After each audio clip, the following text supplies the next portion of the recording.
Donc, comme un malheur n'arrive jamais seul, voilà, moi j'en trouve plus les premières diapositives, celles sur la démographie, mais comme c'est des chiffres, au fond, c'est pas mal. Et puis c'est bien de temps en temps de pas avoir de diapositives. Il faut positiver, et ça fait partie aussi des comment dirais-je, j'allais dire, puisque je suis dans l'Europe, des skills, mais enfin des aptitudes qu'on doit avoir, de s'adapter et puis d'essayer de tirer profit de la situation.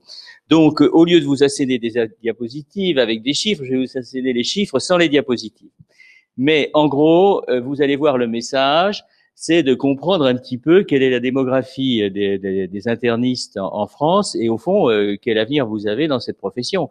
Parce qu'après tout, voilà, vous allez sortir comme interniste maintenant d'ici peu, après avoir passé toutes les étapes qui vous ont été données. Et qu'est-ce qui vous attend? Alors, du point de vue déjà des possibilités théoriques. Alors, en gros, il faut savoir que en France, il n'y a pas beaucoup d'internistes. C'est une des spécialités médicales peu nombreuses. On est à 2,3% à peu près des spécialistes médicaux, des internistes. Ça représente 2213 2213 exactement internistes selon le Conseil national de l'ordre des médecins au 1er janvier 2015 en activité. Hein. Et parmi eux, tout ça, je vais dire, je vous ai dit 2,4 pour 2,3 entre 2,3 et 2,4% sur 220 000 médecins en France. Il y a environ 220 000 médecins, dont la moitié à peu près sont dans le secteur libéral et la moitié salariés, en majorité dans les hôpitaux, mais également dans d'autres types d'établissements. Donc ça vous donne quand même une idée des masses générales de ce qu'on représente, nous les internistes. On n'est pas très nombreux. À côté de ça, l'évolution. L'évolution, elle est que le nombre d'internistes diminue. Depuis 2007, il y a une érosion du nombre d'internistes. Vous savez que le nombre de DES, de médecine interne, remonte là depuis quelques années et continue à remonter, mais pourtant, le nombre d'internistes qui exercent en France diminue parce que la pyramide des âges en médecine interne et comme la pyramide des âges dans les autres disciplines médicales, elle est inversée, c'est-à-dire que c'est une pyramide avec une base plus étroite que le haut. Le haut, ce sont les années les gens de plus de 60 ans, de plus de 50, de plus, etc. Et en bas, c'est les jeunes, mais les jeunes sont moins nombreux que les anciens, puisque c'est le cas dans toutes les disciplines en France. Pyramide des âges est comme ça. Pour être plus précis, 56% des internistes des 2213 dont je vous parlais ont plus de 50 ans. 30% ont plus de 60 ans. Alors, cette pyramide des âges est inversée. La répartition homme-femme, elle est inversée aussi, ça vous le savez très bien. Et il y a évidemment une plus grande proportion de femmes chez les jeunes que chez les plus anciens. Il y a 61% de femmes chez les moins de 40 ans. Et au contraire, moins de 40% chez les plus de 50 ans. Alors, qu'est-ce qu'ils font les internistes en France? Qu'est-ce qu'ils font comme mode d'exercice?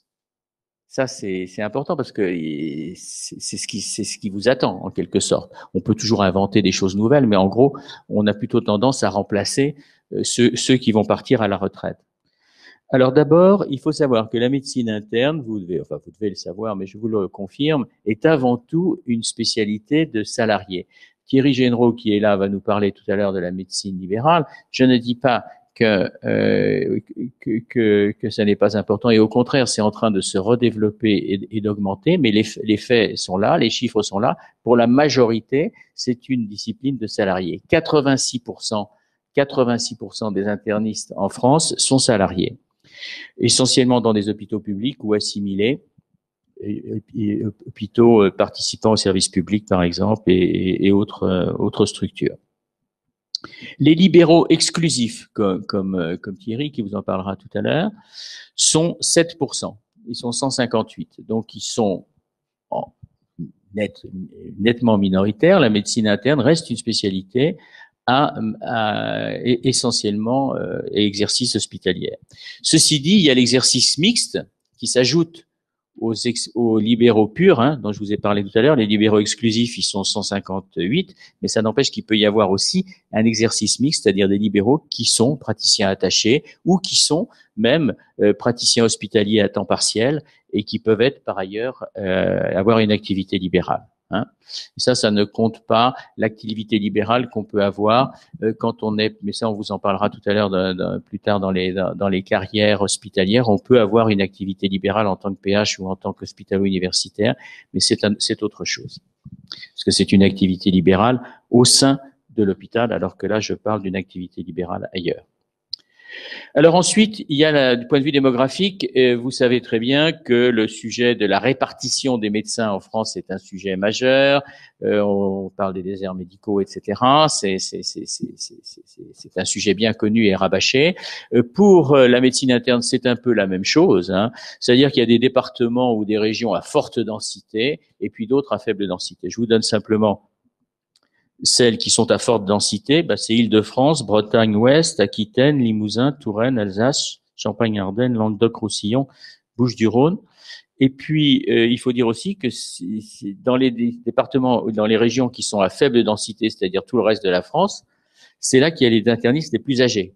Non seulement ils sont pas nombreux, mais ils sont plus âgés. Donc, il va y avoir vraiment un problème de répartition sur le territoire des futurs internistes si on veut maintenir, parce que il y a votre point de vue qui a été le mien aussi, hein, qui a été celui de chacun d'entre nous, c'est sa propre carrière, sa propre vie, ses choix personnels, bien sûr. Et puis par ailleurs, il y a le point de vue de des autorités, de la collectivité, des ARS, et même de nous qui sommes en charge de la discipline, les uns et les autres à des degrés divers.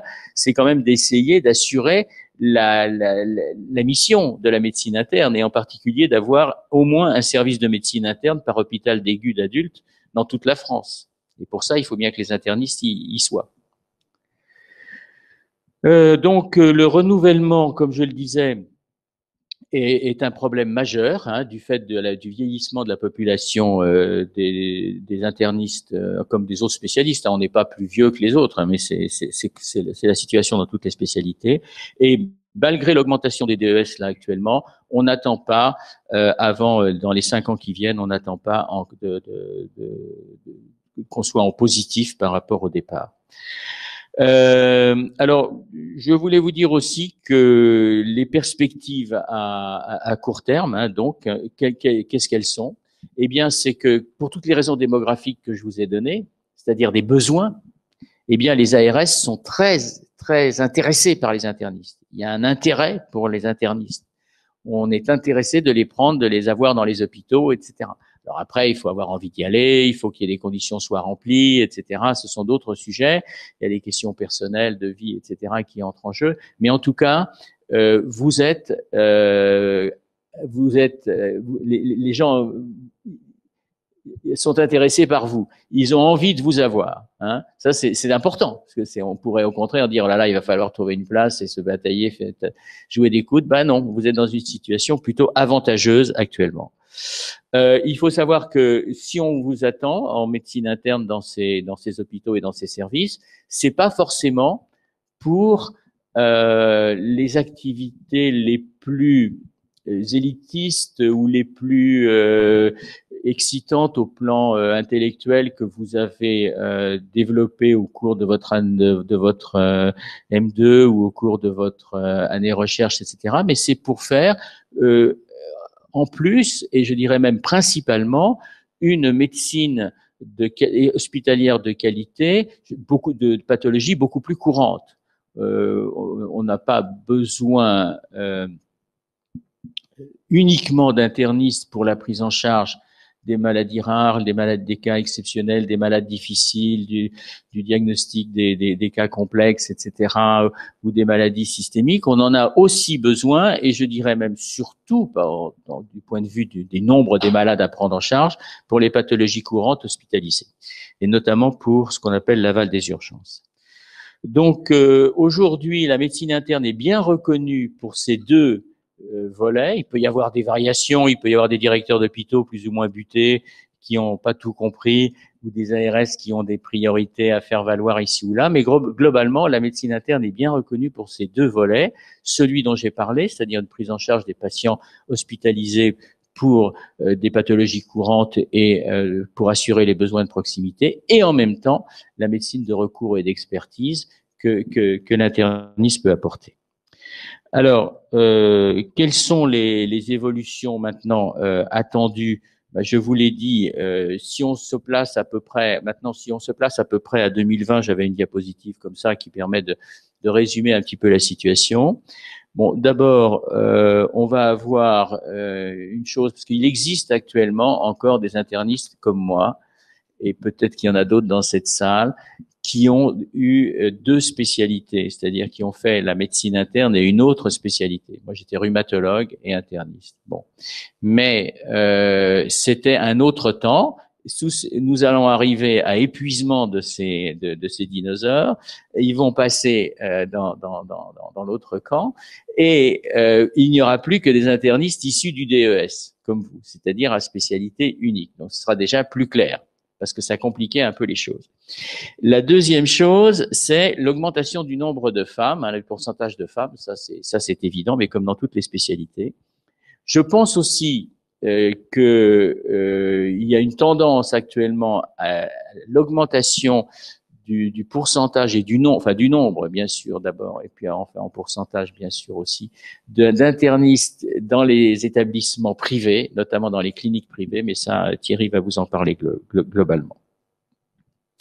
Donc, si je voulais conclure sur la démographie, je pense qu'il n'y a strictement aucune raison d'être inquiet sur votre avenir en termes, je dirais, de nombre et de besoins. Donc, il y a des besoins en interniste en France, des besoins hospitaliers, des besoins dans les structures libérales, et après, ce sera une question de choix pour vous. Voilà, sur les questions démographiques, j'ai terminé, sans filet, sans diapositive, c'était très agréable pour moi aussi de parler comme ça.